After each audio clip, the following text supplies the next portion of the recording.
Barbara's off on a jewellery course, so I'm on a wandering around the city by myself course, taught by me. So here we are in Thailand, in Chaing Mai, and just had to avoid, to go over here, just had to avoid the road that they were digging up in the other adjacent road here. And here in Chaing Mai you see lots of these 7-Elevens, which you probably more readily identify with America, or at least I do. This fellow here is cooking by the side of the road, and he's got a great big wok full of fat, and he's getting out the scratchings right now. But he's obviously making lots of fried food, and quite a few customers standing around waiting for him to get frying tonight. I'm not quite sure what he's frying, but there's an awful lot of bananas there, so it could be fried bananas tonight. Occasionally you come across these highly painted houses like this one. In fact, the gentleman I think is probably painting it right now, and they're in these amazing lurid colours, and they look rather nice actually. Nothing matches, but it looks pretty good to me. Supergirl goes past. This is a Thai taxi. Now, they're supposed to run on the meter, and in fact a lot of these are called taxi meters, and it's the law they must run on the meter, but they don't. You get inside one, as soon as they notice you are a Farang, which is a foreigner, they quote you a price rather than putting the meter on. The meter actually gives them maybe £1, £2 at the most, whereas they can get 3, 4, 5 if they quote you. They have like a little light at the front, and if it's on then it's free. These guys here have just kind of pulled up behind the taxi, have a whole load of plants on the back of their truck. I guess they're going to be planting them somewhere here. It is actually 2 o'clock, so only sort of mad dogs and Englishmen are usually out in this kind of bonkers weather. But it seems fairly busy. Here's a road that they're digging up. I think I mentioned that they were digging up this road, and they've got this digger at the end, and I'll just get a bit closer to it so you can see it at work. The interesting thing is here, he digs up the stones, the sort of cobbles I suppose you'd call them, with the digger. Not much in the way of health and safety here, because the guy with him is not paying a lot of attention to where the digger is, and they sort of scrape them up like that, dump them in the back of a vehicle, but the vehicle is actually unmanned, so when he wants to move forward and dig up a bit more, what he does is he actually puts the digger onto the vehicle and pushes the truck forward with the actual digger. Here he comes now, just sticking some more in there. Wow, pretty good. And now you see, moves the truck forward. Completely unmanned truck, so we can get at some more road. Quite amazing. Happened to be outside the Chaing Mai, or bit of Chaing Mai's police station, and there's a picture there of presumably a heroic policeman with a colleague, and behind it a picture of the king, who's absolutely everywhere, and the queen. King is really very loved by the people, apparently, very popular with the people, and he's quite old now, and they're not looking forward to him disappearing and the next person, who I think is the Crown Prince, taking over. Even in the police station, in a certain corner, I've forgotten which position of it is, I think it's the north east corner, is like kind of one of these little temples here. It's supposed to be where there's offerings to the spirits, which are supposed to be everywhere to stop them playing up, and some of them are childish spirits apparently, So they therefore put offerings like, these little things of cola and drinks and so forth to stop them causing a problem and being mischievous. You see these absolutely everywhere, and virtually every little house has one somewhere or other. Little kind of shrine things. Sorry, I don't know the name, but I don't have the guidebook with me. And I'm not Lonely Planet. I'm Lonely Steve at the moment because Barbara's not here and I'm on my own. This is a cycle rickshaw. In fact, there's a few of them coming up here. There is a real name for them. I'm sorry, I'm being very inexact. Here is another kind of taxi, which is kind of like a shared taxi, and they set off whenever they've got enough people inside. If they're just cruising the streets, they'll give you a beep, and if you don't respond, then they just carry on. And if you do respond, obviously they'll pick you up and quote you a silly price because you're not a Thai to go wherever you want. We've come by a little temple, a Wat, and you can probably see Buddha right in the recesses of that. These are absolutely everywhere, like churches in Britain, or at least how churches used to be in Britain. Here's another one of these taxis coming along. Oh, posh one. Thai massage places absolutely everywhere. This is a very touristy town, Chaing Mai, and you see there's one there, another one on that other side there. It's either Thai massage or it's food of some sort. Buy a curry, get a free salad. That's a kind of unusual. That's a Japanese restaurant. They're mostly sort of Thai or orientated towards Europeans or Westerners anyway. Here's another Thai massage one coming through. That was a monk, by the way, on the other side. Unusual, he has a red outfit. I don't know what that donates. They usually have orange outfits. And we were taken round on a boat to one of the Wats in a previous town, and we were amazed to find one of the Buddhist monks with loads of tattoos, and he was comparing them to one of the guys that we had on the boat. And he also was smoking a cigarette, which I thought was kind of strange, but I suppose it's normal to them, but just kind of odd to see a holy man smoking a fag. Lots of bars like this, usually full of Westerners, with soft drinks and also alcohol. And over there you can see the Singer distributor. Lots of Singer sewing machines here. We even saw the old turn of the century Treadle sewing machines being offered for sale, which in fact were brand new, and I think probably made in Asia. So Singer's very alive over here as a sewing machine manufacturer, and Barbara had a treadle machine just like that, which she gave away. But we may get another one when we go back, because she really liked it. So here's a typical coffee and bakery shop, all sorts of things in English for Westerners. North, that's a noisy one. That was the those were the bricks being carried away. A lot of these little, this is Yamaha, a lot of these little motorbikes. Paul, my friend, told me these are 125s. So that's 495.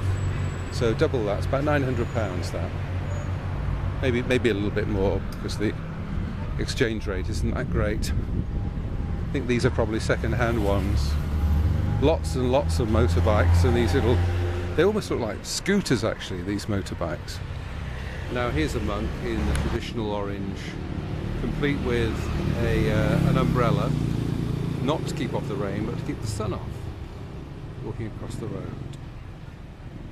This is a tuk-tuk, and quite a lot of them are lit up very brilliantly at night. The problem about getting a tuk-tuk is that there is no meter, so they can really charge you what you want, and they kind of specialise in finding people who look very tired, usually like me, and asking them if they want a tuk-tuk back to the hotel.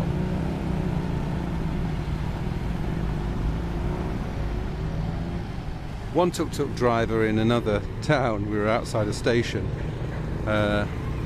said to Barbara, "Tuk-tuk, tuk-tuk," and she said, "No, no, no thanks."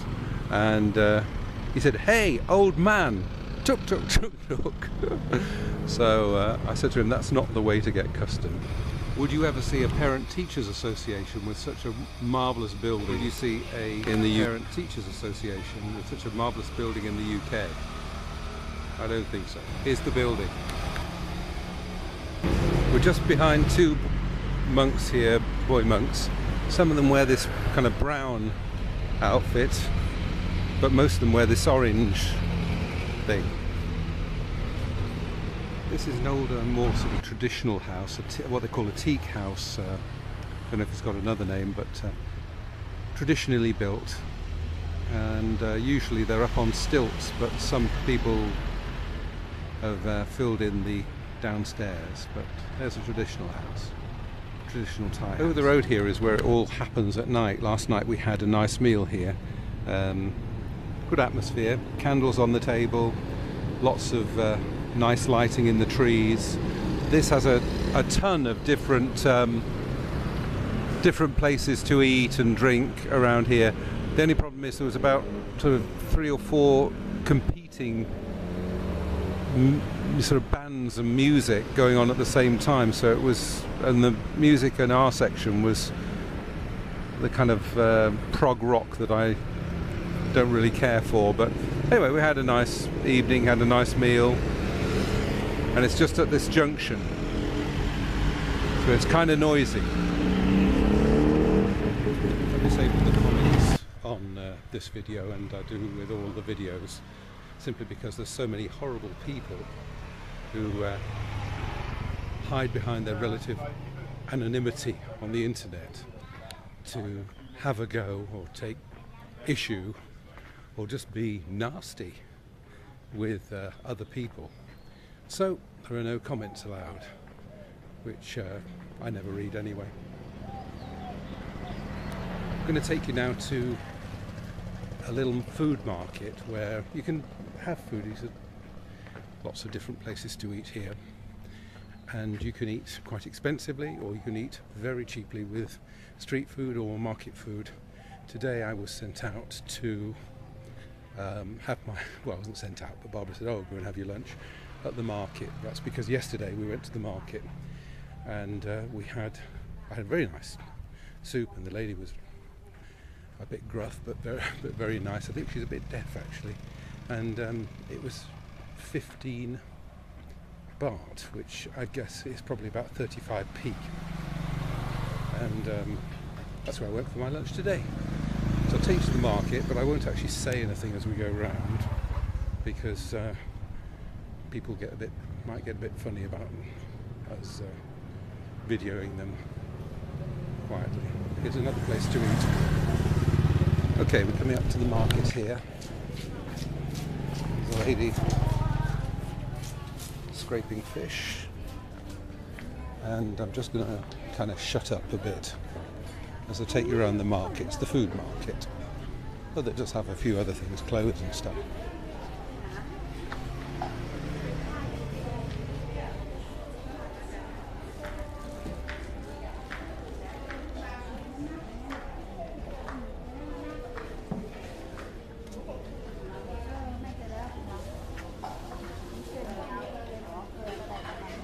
This is the lady where I had the soup.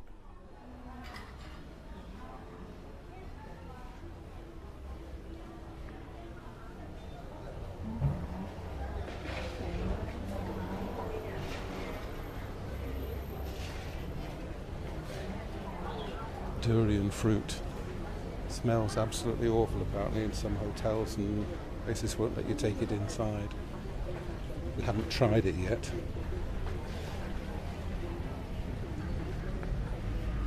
pink eggs. Pink eggs. We're not sure why they're pink, but I saw one cracked open today and it had blackness inside it, so I don't know whether they're sort of old eggs or something. Lots of fish.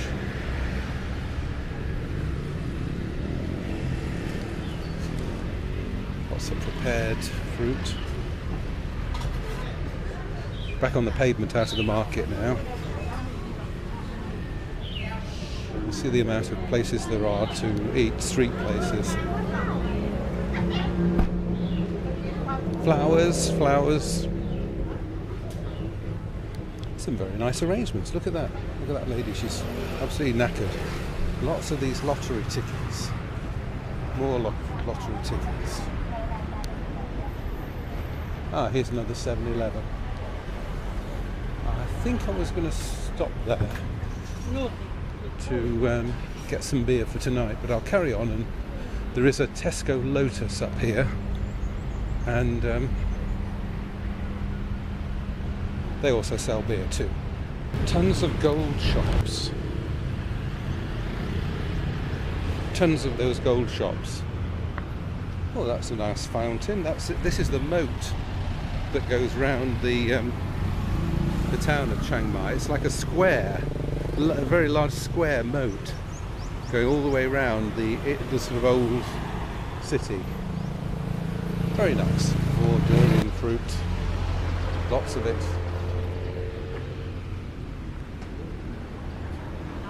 Now we thought these were potatoes at first, but it turns out they're kind of lychee things. Right. Hope this is not too jerky. Coming up for Lotus Tesco. Oh no, we're not. I thought we were. We're coming up for a bank called K.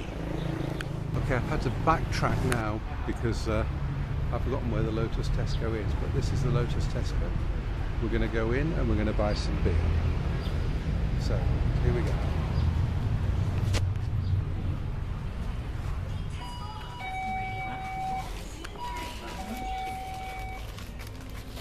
Sorry, thank you. Right, here's the beer cabinet.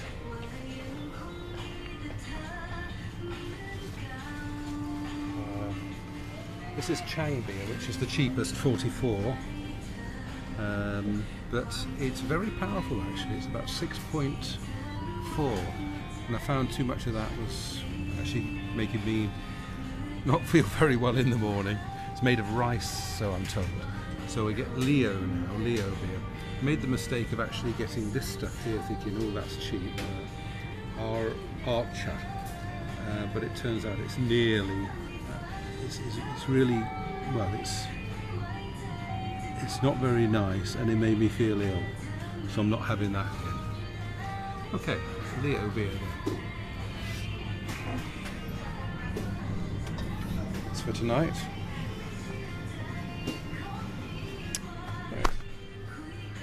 Well, here we are outside, and I'd forgotten that they don't serve beer till 5 o'clock. You can't buy it in the supermarket till 5 o'clock. So I wasn't allowed to buy it. This is charcoal. Everything seems to be cooked either on charcoal or gas, a lot of charcoal. In fact, sometimes the charcoal is in a sort of little pit in the middle of your table. And it's cooked in the middle of your table. I don't buy anything. We don't buy anything that's dried in the sun, because we saw some things being dried in the sun. I think there were bananas, and they were just covered in flies. So we don't do that. Part of the difficulty, of course, is that Thai has its kind of own alphabet, so you know, you can't even sort of guess at what the words are.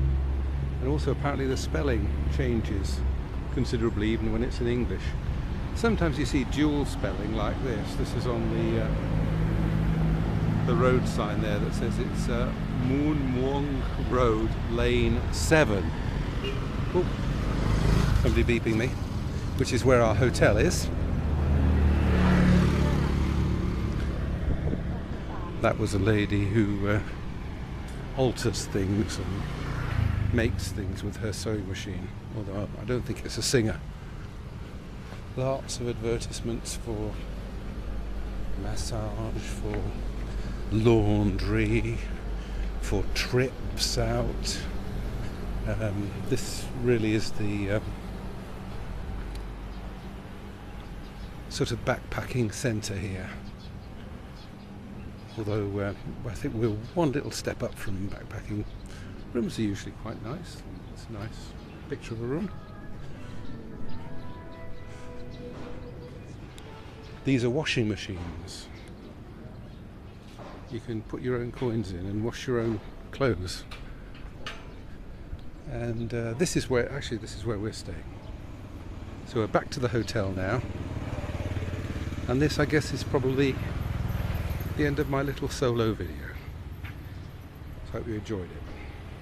Sorry about the ignorance.